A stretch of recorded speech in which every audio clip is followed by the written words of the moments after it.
인간이 동물과 다른 점이 여러 가지가 있는데 위대한 다른 점 하나를 꼽으라면은 미래에 대한 관심입니다. 동물은 미래에 대한 관심이 없고 현재에 대한 관심만 있습니다. 침팬지는 유전자가 99%가 인간과 똑같습니다. 단지 한 1.1% 정도만 인간과 다른 유전자를 갖고 있는데 아주 큰 차이, 그 차이가 뭐냐면 미래에 대해서 생각하지 않아요.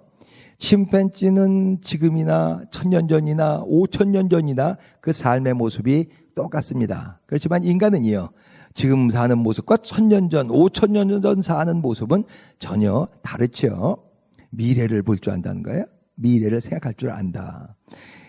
미래를 생각하고 미래를 그려볼 줄 아는 이것은, 이 능력은 하나님께서 인간에게만 주신 능력입니다. 그렇지만 그 정도, 얼만큼 강도가 있게 내가 미래를 생각하는가, 그는 각 개인에 따라서 틀립니다. 어떤 사람은 큰 관심을 갖고 있는 사람이 있고요. 어떤 사람은 약간의 관심만 갖고 있는 사람이 있고요. 어떤 사람은 전혀 관심이 없는 사람이 있어요. 내 앞날이 어떻게 될 것인가. 학생 때요, 특별히 중고등학생 때 자기의 미래에 대해서 큰 관심을 갖고 있는 사람은 그 사람이 나중에 전문가로서 성장하고 그 일을 할 수 있을 확률이 높습니다. 제 친구들 가만히 보면은 벌써 중고등학교 때 정해져 있는 애들이 있어요. 나는 이것을, 자기 미래에 대해서 그 계획을 하고 거기에 대해서 정진해 나가는 아이들이 있어요. 큰 관심이 있는 애들이죠. 그대로 됐어요. 외교관이 되든가 아니면은 뭐 법관이 되든가 의사가 되든가 교수가 되든가 작가가 되든가 자기가 그때 그려본 바로 그 미래대로 됐다는 거예요. 전문 직종이죠. 하나님은요, 우리에게 주신 능력이 미래를 볼 수 있는 능력, 우리가 미래에 대해서 관심 갖고 살기를 하나님은 원하십니다. 그래서 하나님은 우리 인간에게만 유일하게 미래에 대한 말씀을 많이 하세요. 그래서 성경에서 뭐라 그러냐면 예언, prophecy 그렇게 얘기하죠. 성경에는 그래서 창세기부터 요한계시록까지 하나님의 미래에 대한 말씀으로 가득 차 있는 것을 우리가 알 수가 있어요. 여러분, 미래에 대해 관심이 있습니까? 여러분들의 미래는 무엇입니까? 나는 벌써 나이가 60이 넘었어요. 미래에 무슨 미래가 있겠어요? 과거만 좀 생각하면 되죠. 아니에요. 어떤 사람은 그러잖아요. 은퇴하지 말라고요. 계속 일할 수 있을 만큼 일하라 그러잖아요. 은퇴하기 시작하면은 그때부터 몸의 병이 들 뿐만 아니라 마음의 병까지 든다는 말입니다. 미래, 계속 미래를 보면서, 죽을 때까지 미래를 보면서, 하늘나라를 보면서 살아야 돼요. 그 미래를 위해서 지금 여러분들은 무엇을 어떻게 하고 계십니까? 오늘 이런 관점에서요, 오늘 본문 말씀 한번 좀 보시기 바랍니다. 3장은 마가복음에서요, 예수님께서 말씀하신 가르침, 그 가르침, 제일 긴 가르침이에요. 대부분 몇십 절 아니면 몇 절 그렇게 가르치시는데 제일 길게 가르치신 말씀이 13장에 나와요. 이것을 별명이 있어요. 마가복음 13장의 별명을 소묵시록, 소계시록 그렇게 얘기해요. 종말장 그렇게 얘기해요. 엔드 타임에 대해서 얘기한 거예요. 마지막 미래에 대한 얘기인 것이죠. 예수님이 감람산에 오르셨을 때요, 지금 제자들이 감탄했어요. 감람산은 800m 정도 되는데 그 서쪽에 있는 산이 성전산이에요. 예루살렘 성이, 또 예루살렘 성전이 보이는데 한 40m 낮기 때문에 성전산이, 감람산에 보면은 아주 잘 보이는 위치가 있어요. 거기에 지금 딱 앉으셨더니 제자들이 그러는 거예요. 와, 얼마나 아름답습니까? 그때 헤롯 대왕이 유대인들의 환심을 사기 위해서요, 아주 하얀 대리석으로다가 새로 만들었어요. 성전을요. 그리고 거기다 금을 입혀놨기 때문에 정말 아름답대요. 하얀 그 대리석과 반짝반짝 빛나는 그런 금이요, 정말 자, 보세요. 예수님 정말 아름답지 않습니까? 라고 얘기하니까 예수님께서 깜짝 놀랄 말씀을 하세요. 정말 아름답구나, 이렇게 말씀하시지 아니라 네가 이 성을 보느냐? 돌 위에 돌 하나 남지 않을 것이다. 다 다 망해버린다는 거예요. 아주 그냥 깡그리 망해버릴 것이다 라는 그런 말씀을 하시죠. 제자들이 그냥 깜짝 놀란 거예요. 아니 조금 있다가 예수님이 예루살렘 들어가셔서 메시아 왕국이 되면은 우리도 장관 한 자리는 거기 가서 좀 해 먹어야 되는 거 아니야? 뭐 이런 생각을 갖고 있는지 몰라요. 근데 그 예루살렘이 깡그리 망해버린다니까 지금 막 그냥 머리가 지금 혼란해지기 시작하는 거예요. 그때 제자들이 와서 물어보는 거예요. 예수님은 허투루 말씀하시는 분이 아니죠. 그냥 망한다 그러면 망하고 흥한다 그러면 흥하고 예수님 말씀대로 되는 것인데 예수님이 지금 굉장히 심각하게 이렇게 말씀하시는 걸 보고 그러면 그 때와 징조, 사인이 뭡니까? 라고 조용히 묻죠. 13장 내용은 그 내용으로 되어 있어요. 그래서 5절서부터 27절까지 보니까 계속 예수님께서 그때 되어질 일들, 사인들에 대해서 아주 상세하게 얘기하고 있어요. 왜요? 중요하기 때문에 그래요. 그 내용들이요. 예. 자, 28절, 29절 오늘 본문 말씀 한번 읽어볼까요? 시작. 무화과 나무의 비유를 배우라. 그 가지가 연하여지고 잎사귀를 내면 여름이 가까운 줄 아나니 이와 같이 너희가 이런 일이 일어나는 것을 보거든 인자가 가까이 곧 문 앞에 이른 줄 알라. 27절까지는 여러 가지 징조와 현상에 대해서 말하시고 28, 29절에서 한 비유를 얘기하는데 각 절마다 다른 두 얘기가 나오죠. 첫 번째 28절 얘기는 뭐예요? 무화과 잎사귀가 나오면 여름이 가까운 줄을 알라. 그 다음 얘기는 뭐예요? 이런 일들이 일어나거든 인자가 문 앞에 가까이 이른 줄 알라. 예, 가까이 이른 줄 알라라는 말이 공통적으로 나오죠. 그리고 뭐예요? 예수님이 임한다라는 거예요. 재림에 대해서 지금 예수님은 말씀하고 계세요. 예수님이 2000년 전에 이 땅에 오신 것을 초림 그렇게 얘기하죠. First coming.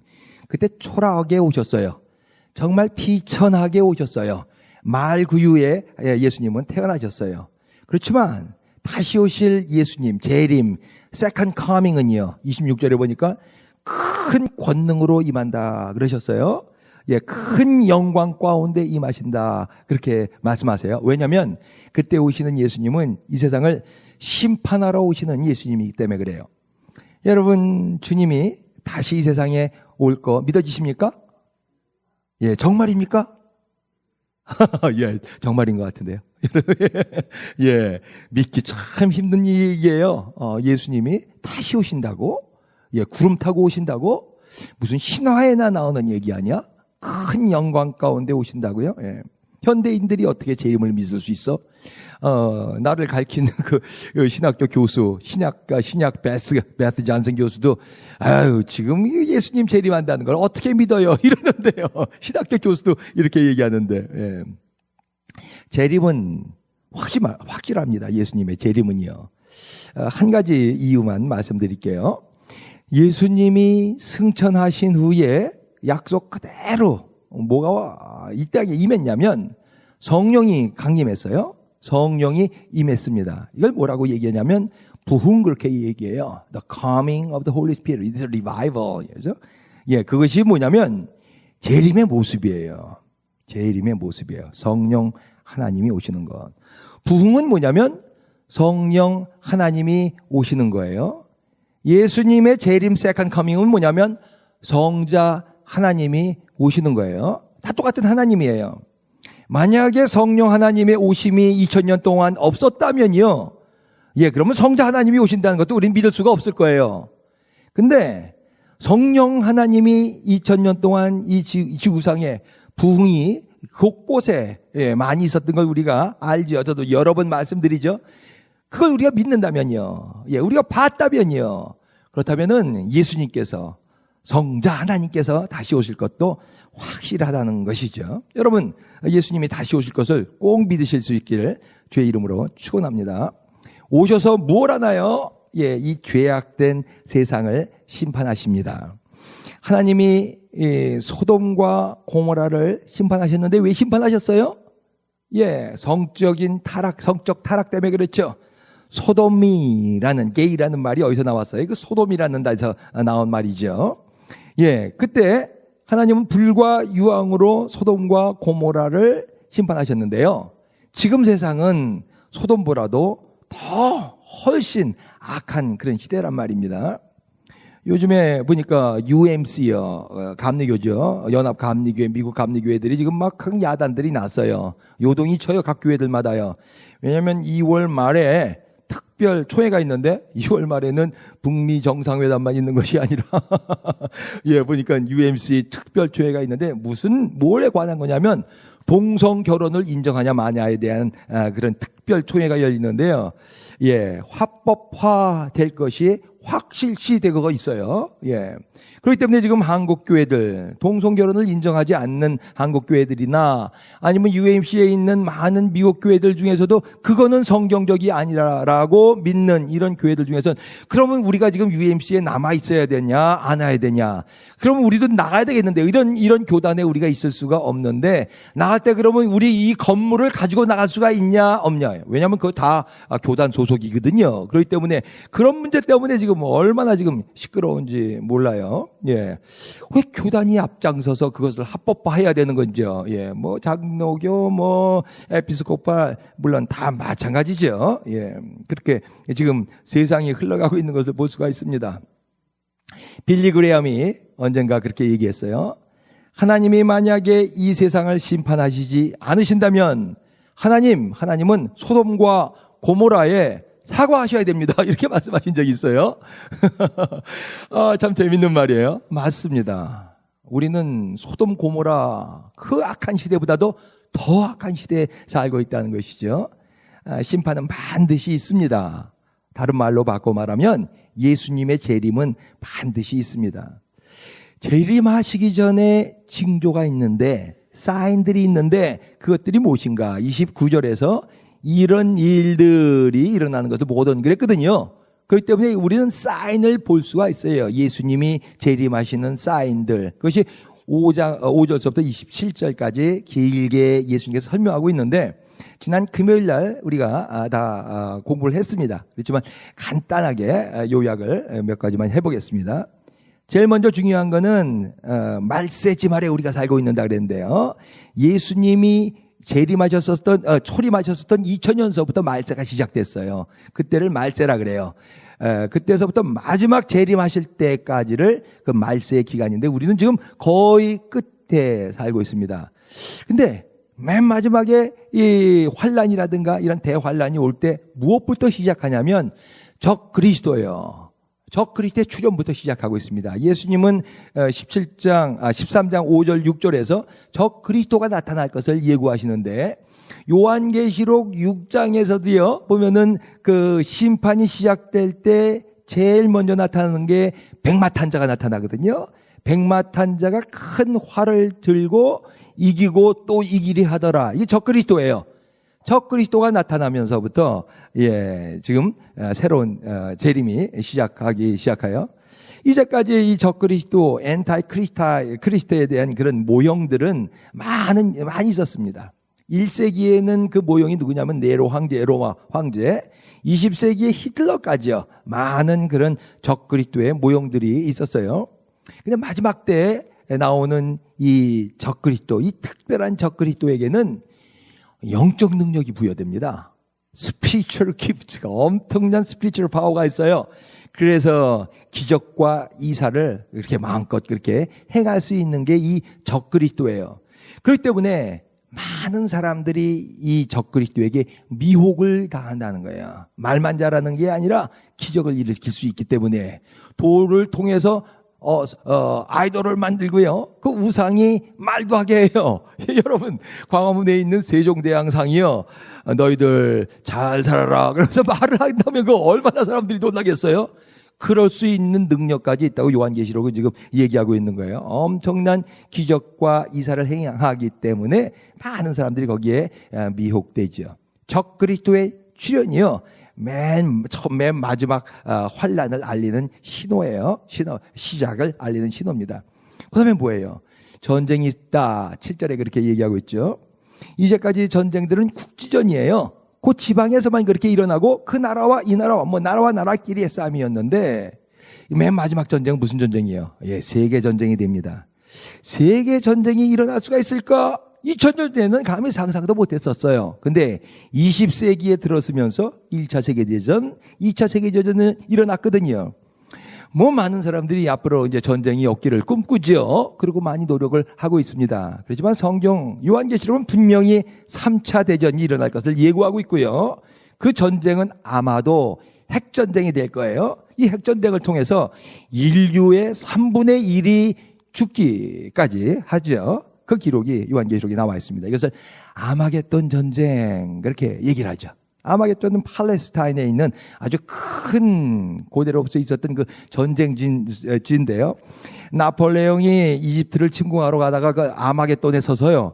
여기야말로 정말 큰 전쟁터구나라고 그러면서 외치고 갔다 그래요. 이 아마겟돈 전쟁이 앞으로 일어난다라고 성경은 얘기하고 있습니다. 그다음에 뭐가 있나요? 예, 자연의 변화에 대해서 얘기하고 있죠. 뭐 말씀하지 않아도 잘 알 거예요. 지진이 일어납니다. 지진이 옛날부터 있었어요. 1세기에도 있었었고 뭐 기원전에도 있었었고요. 그런데 점점 시간이 가면서 지진의 횟수가 많아지고 지진이 더 커진다는 거예요. 그래서 정말 왜 지진이 이렇게 정말 많이 일어나고 있는가? 기상학자들이요. 또 나사에 있는 기상연구관들이 연구해서 발표한 걸 한번 제가 본 적이 있어요.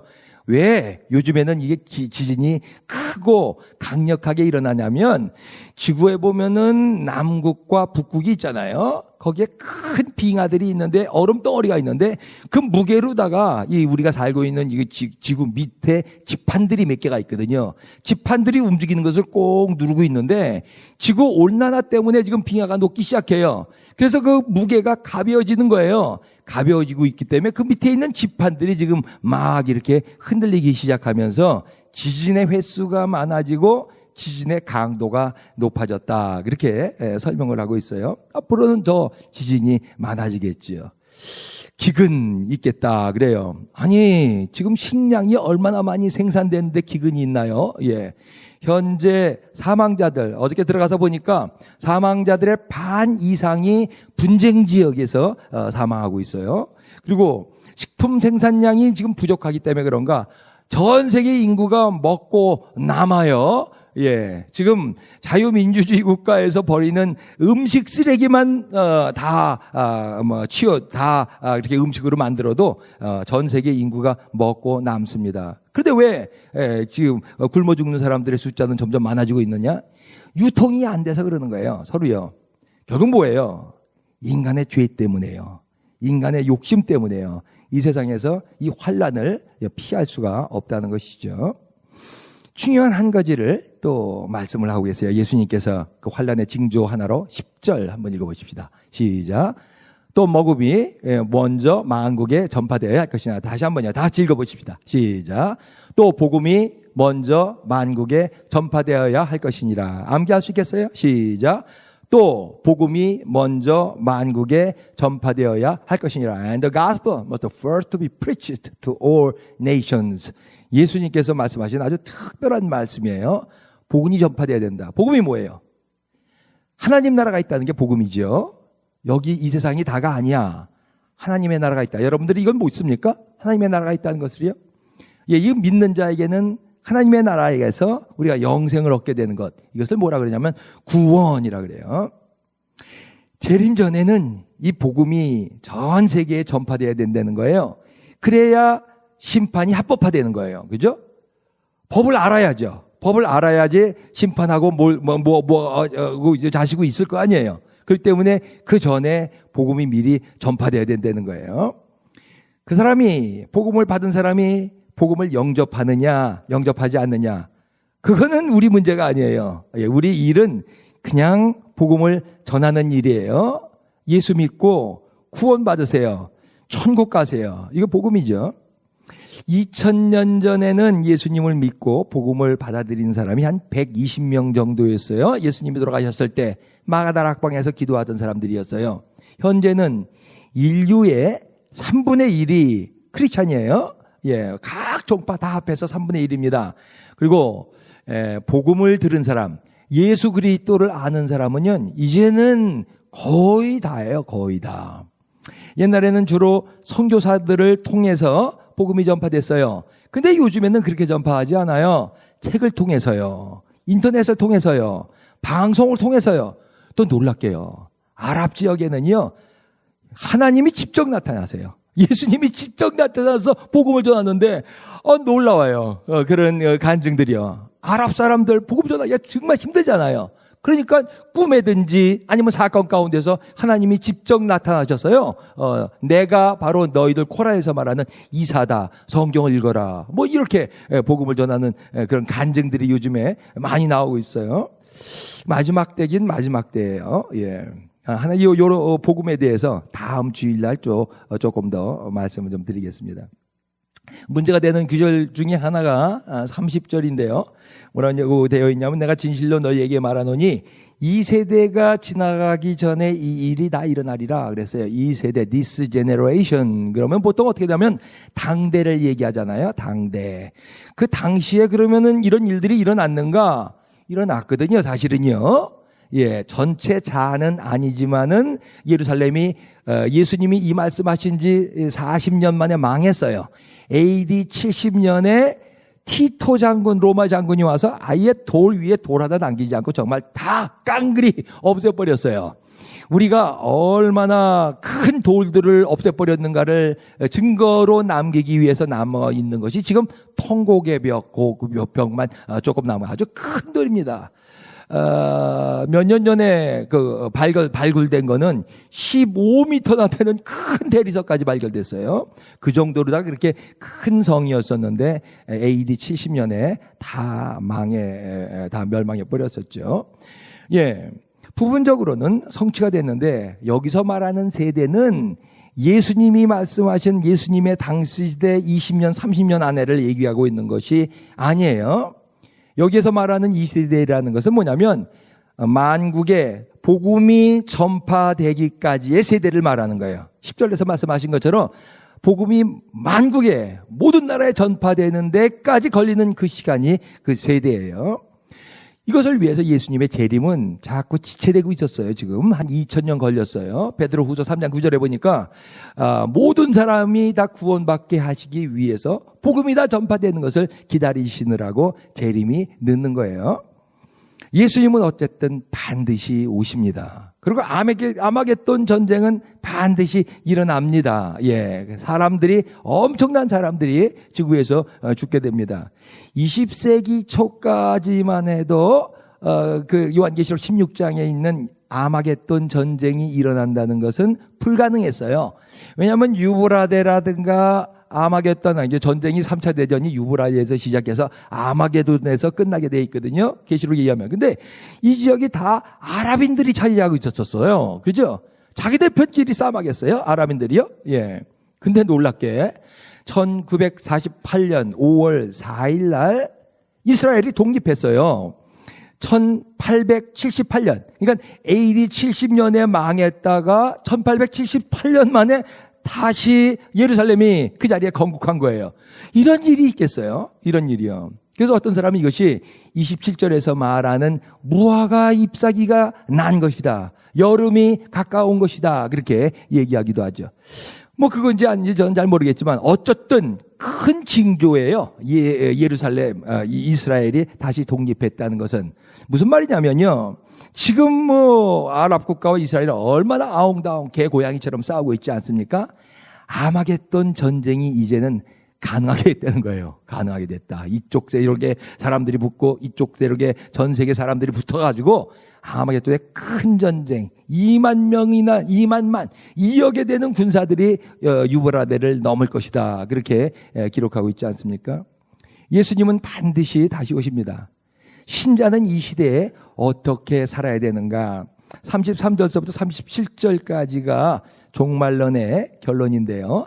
33절 한번 읽어보십시다. 주의하라, 깨어있으라, 그때가 언제인지 알지 못함이라. 다시 한번요, 시작.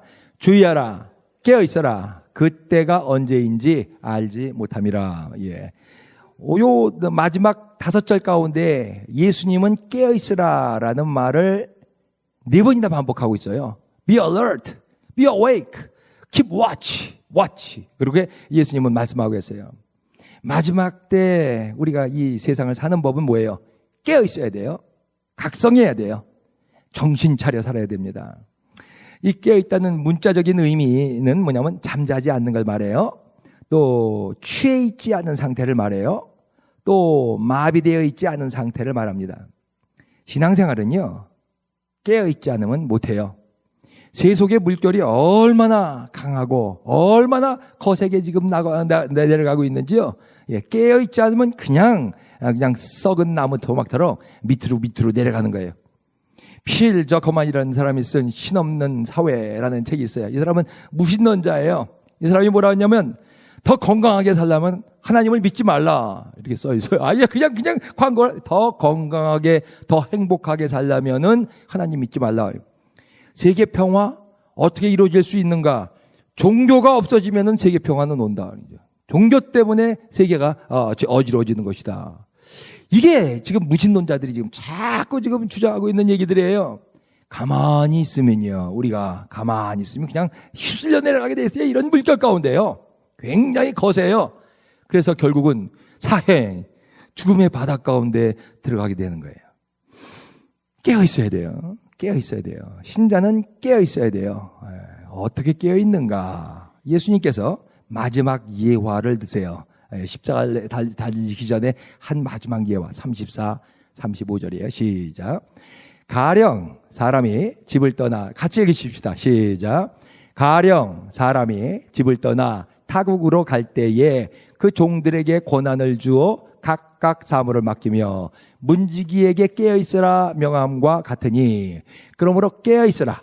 집주인이 언제 올는지, 혹 저물 때 일는지, 밤중 일는지, 닭 울 때 일는지, 새벽 일는지 너희가 알지 못함이라 그랬어요. 두 가지 지금 얘기를 하고 있어요. 예, 지금 예수님께서 얘기하는 마지막 얘기요. 집주인이 타국에 갔다. 종들에게 부탁하는데 깨어있으라라고 부탁을 해요. 왜요? 나 주인은 반드시 돌아올 것이기 때문에 깨어있으라고 얘기하는 것이죠. 깨어있어야 돼요. 깨어있어야 돼. 어떻게 깨어있는가? 이 종들이 자기의 일이 있는 것처럼 내 일이 있어야 깨어있을 수가 있어요. 내게 맡겨진 일이 있어야 깨어있을 수가 있어요. 내 사명이 있어야 깨어있을 수가 있어요. 내 삶의 목적이 있어야 깨어있을 수가 있어요. 그래서 나이 먹고 늙어도요, 일 계속 하라는 거예요. 일이 있어야 된다는 거예요. 깨어있으려면 일이 있어야 돼요. 자, 계속 깨어있어야 돼요. 내 일이 있어야 돼요. 자기 일이 있으면 깨어있을 수가 있어요. 일이 없으면요, 깨어있을 수가 없어요. 여러분, 복권 하십니까? 예, 로또요, 로또. 복권에 맞아보신 적 있어요? 예, 맞아보고 싶습니까? 2억 달러, 3억 달러, 한번 돈벼락 한번 좀 맞아보고 싶은 생각이 있습니까? 이 놀라운 거는요, 복권 그렇게 당첨된 사람들 대부분이 예전 생활보다도 더 불행하다는 거예요. 왜 그럴까요? 돈이 그렇게 일생 그냥 먹어도 썩을 만큼 그렇게 돈이 많은데 왜 그렇게 더 불행하게 되나요? 할 일이 없기 때문에 그래요. 할 일이 없기 때문에요. 예. 잡 있었던 사람들이요, 다 때려쳐요. 사장한테 큰 소리 빡빡빡빡 치고서 그만둬요. 나 로또 맞았어. 돈이 이제 많아. 일 안 해도 돼. 일이 없으니까 예전보다 더 불행하게 된다는 거예요. 내가 지금 할 일이 있어요? 아유, 이것 때문에 상 쓰지 마세요. 이것이 얼마나 큰 축복인데요. 내게 일이 있다는 것이요, 내게 할 일이 있다는 것이요, 내가 그냥 눈코 뜰 새 없이 바쁘게 지금 일하고 있다는 게 이게 얼마나 큰 축복인데, 이거 깨달으실 수 있길 주의 이름으로 축원합니다. 일 없으면 망하는 거예요. 일 없으면 죽는 거예요. 내게 있는 일, 내게 있는 그 사명이 분명하면 분명할수록이요, 더 깨어있게 돼요. 더 각성할 수 있게 돼요. 분명할수록. 언젠가 여러분들에게 방울뱀 얘기해드린 것 같아요. 레터스네이크라고 그러죠. 방울뱀은 독이 있어요. 그래서 방울뱀이 다람쥐를 좋아하는데 다람쥐를 한번 꽉 물면은 그 독 때문에 다람쥐가 죽습니다. 설혹 다람쥐가 그 방울뱀의 입에서 탈출을 할 수도 있는데 탈출을 해도 결국은 죽어요. 왜냐하면 독을 이미 맞았기 때문에, 독을 맞았기 때문에. 그렇죠. 근데 가만히 학자들이 조사해 보니까, 동물학자들이 보니까 어떤 방울뱀에 물은 그 다람쥐들은 물렸는데도 죽지 않더라는 거예요. 그리고 그냥 다시 나와서 산다는 거예요. 그런 방울뱀도 있는가? 독이 약해져서 그런가? 그리고 연구해봤더니 뭐냐면 임신한 다람쥐들이에요. 임신한 다람쥐들. 뭐예요? 안 죽어요. 깨어 있어요. 일이 있어요. 애기 낳아야 돼. 내 애기 지켜야 돼. 내 새끼 지켜야 된다고. 이거 얼마나 강력한 사명입니까? 그죠? 내 새끼 지켜야 돼. 독이 들어와 있는데도 죽지 않는다는 거예요. 예. 여러분 끝까지 여러분들의 일을 갖고 계실 수 있길 주의 이름으로 축원합니다. 내 일이 있어야 돼. 내 일이 있어요. 예. 서울대, 연대, 고대. 우리 고등학교 때, 서울대, 연대, 고대가 목표예요. 고등학교 고3 때, 고2 때 그냥 죽으라고 공부를 해요. 4당 오락이라 그랬어요. 4시간 자면은 합격하고 5시간 자면 떨어진다. 4당 오락이요. 예, 친구들 거의 잠 안 자고 공부해요. 고3쯤 되면은 새벽에 나와서 밤에 가기 때문에 얼굴이 하얘요. 한 300명 중에서 저희 학생들, 저희 친구들 한 반 이상이 다 스카이 대학 다 가죠. 서울대 입학식 날 아직도 기억나요. 그 당시엔 동숭동에 있는 물리대 거기에 연병장처럼 운동장이 있는데 지금 생각하면 참 촌스러운 일이에요. 1학년 학생들 단과대학별로다가 다 서 있어요. 그리고 총장 앞에 서 있고 교수들 쭉 앞에 서서 입학식이라고 1시간 동안 서서 하는데요. 지금도 그런 촌스러운 일을 하는가 모르겠어요. 근데 애들이요. 그 1시간을 못 서 있어요. 그러다 조금 있으면 퍽! 그러고 쓰러져요, 애가요. 근데 친구가 쓰러졌어요. 그래서 그냥 끌고서 저쪽 나무 밑에다가 그냥 이렇게 뉘어놨는데 거기에 뉘어있는 애들이 한두 명이 아니에요. 조금 있으면 또 퍽 쓰러져요. 조금 있으면 또 퍽 쓰러져요. 무슨 말이에요? 그냥 고등학교 3학년 때요. 죽으라고 공부했대요. 죽으라고요. 전심으로 깨어 있었다는 거죠. 그랬어요. 그런 애들이에요. 공부만 그런가요? 영적으로도 마찬가지야. 깨어 있으려면 내 일이 있어야 돼. 내 사역이 있어야 돼. 내 미니스트리가 있어야 돼. 그 일에 전심해야 됩니다. 여러분들 신앙생활 초창기에는 미니스트리가 없을 수가 있죠. 지금 배워야 되는 것이지만 그렇지만 여러분들이 직분이 있고 신앙생활을 오래 하셨다면 조그만 거 하나라도요. 내 미니스트리가 있어야 돼요. 내 사역이요. 그 일에 전심해야 됩니다. 자기 사역이 있어도 전심으로 일하지 않으면 깨어있지 못해요. 하나님 일하는 것은 마음을 다하고 성품을 다하고 힘을 다해서 목숨까지 들여서 해야 되는 전심으로 해야 되는 일입니다. 지난주에 교황이 처음으로 사제들이 성추행을 했다라는 것을 인정을 하셨어요. 하나님의 종이잖아요. 사제들이요. 서원을 하나님의 종으로 서원한 이 뒤에 종들이 왜 성추행을 하는 거예요? 깨어있지 않으면 누구나 육신적인 욕망 가운데 빠져든다는 거예요. 물질주의예요. 얼마나 많은 개신교 목사주의, 물질주의에 빠져 있어요. 세속주의 빠져든다는 것이죠. 영적으로 깨어 있어야 됩니다. 영적으로 깨어 있다는 말은 무슨 말인가? 마가복음 14장 37절서부터 예수님이 설명하는데 한번 읽어보겠습니다. 시작. 돌아오사 제자들이 자는 것을 보시고 베드로에게 말씀하시되 시몬아 자느냐? 네가 1시간도 깨어 있을 수 없더냐? 시험에 들지 않게 깨어 있어 기도하라. 그 말씀 우리 같이 한번 암기해 보십시다. 시작. 시험에 들지 않게 깨어 있어 기도하라. 다시 한번요. 시작. 시험에 들지 않게 깨어 있어 기도하라. 깨어 있다는 말은 기도한다는 말이에요. 기도한다라는 말은 뭐냐면 깨어 있다는 말이에요. 신학교 다닌다고 깨어 있는 것도 아니고 목사라고 깨어 있는 것도 아니고 장로 권사라고 깨어 있는 거 아니에요. 직분 받았다고요. 기도자가 깨어 있는 거예요. 전 금요일 날 참 감사했어요.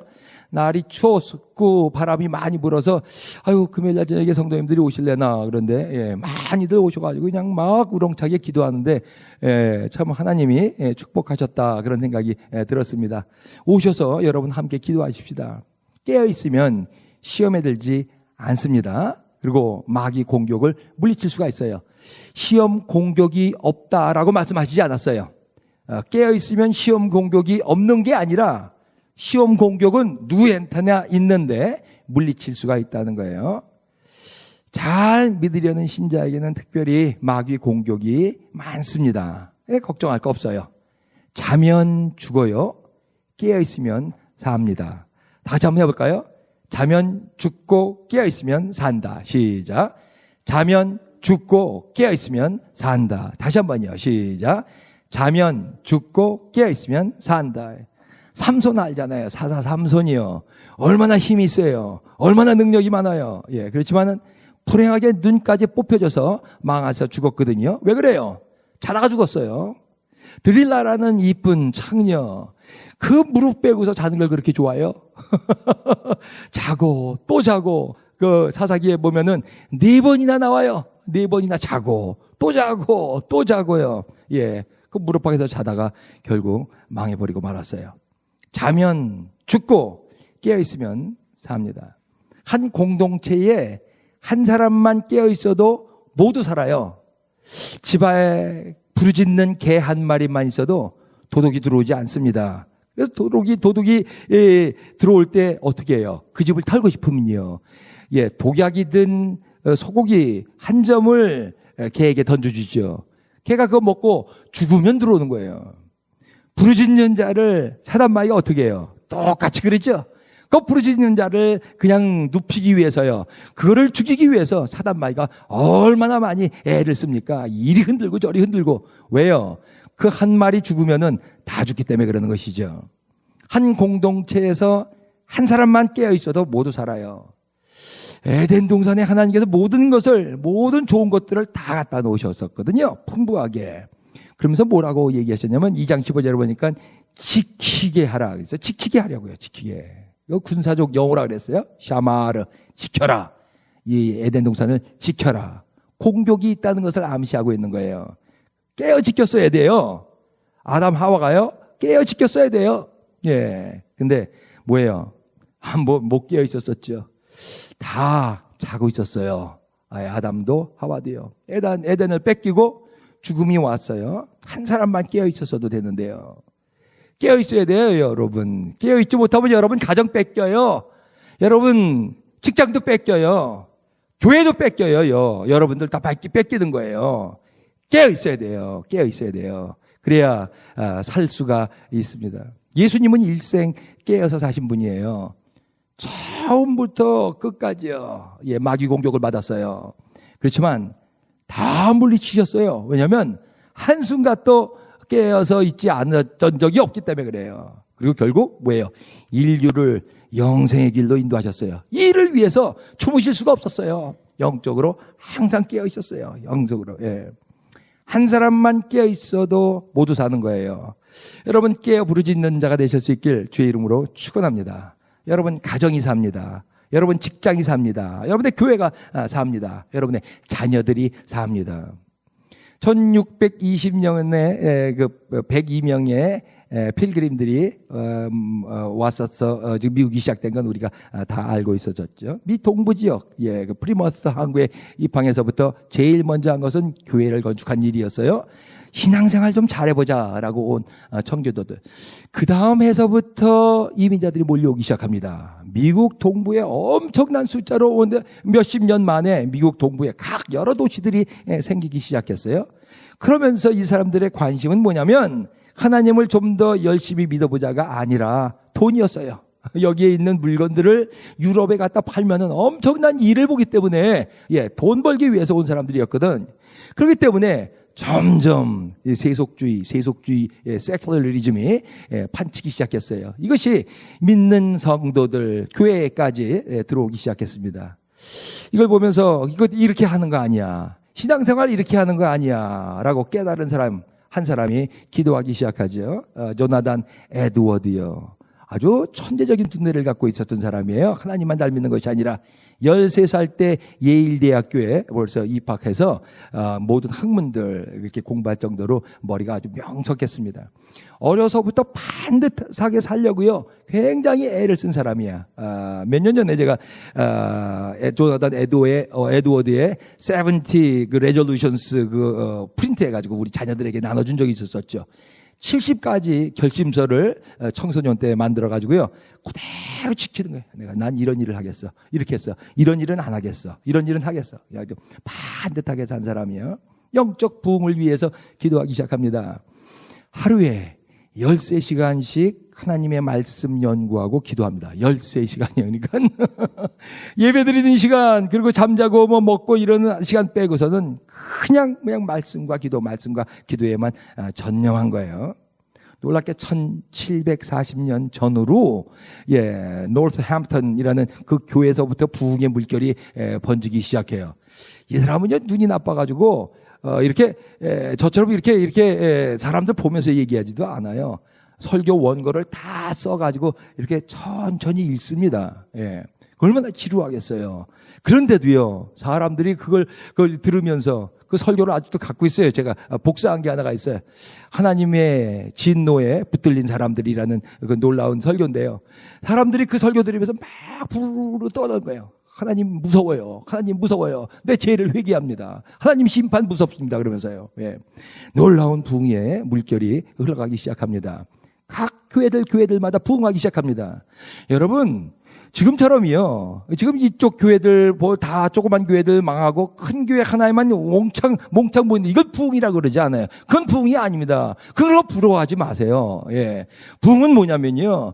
부흥은 밀물이 들어오는 거예요. 밀물이 들어오면은 거기에 갯벌에 있었던 배들은 다 뜨게 돼 있어요. 한 배만 뜨는 게 아니에요. 이걸 부흥이라 그러는 거예요. 이걸 위해서 우리는 기도하고 있는 겁니다. 다 떠야 돼요. 다. 그 놀라운 부흥, 사람들이 막 그냥 회개하기 시작하고 모든 교회들마다 사람들이 꽉꽉 차서 예배드리기 시작하고, 이거를 1740년에 제1차 각성운동 그렇게 얘기를 해요. 부흥이라 그러지 않고 교회사에서는 The First Great Awakening 그렇게 얘기해요. 뭐 구글 치시면 다 나와요. 왜 각성이에요? 부흥이 각성이기 때문에 그래요. 영적으로 잠자고 있었던 사람들이 깨어나는 것이 부흥이기 때문에 영적 각성. 미국은 참 축복받은 나라예요. 그것이 First Great Awakening인데요. 60년째 그것이 지나간 부흥의 물결이 항상 있지 않거든요. 몇 년이에요. 몇 년.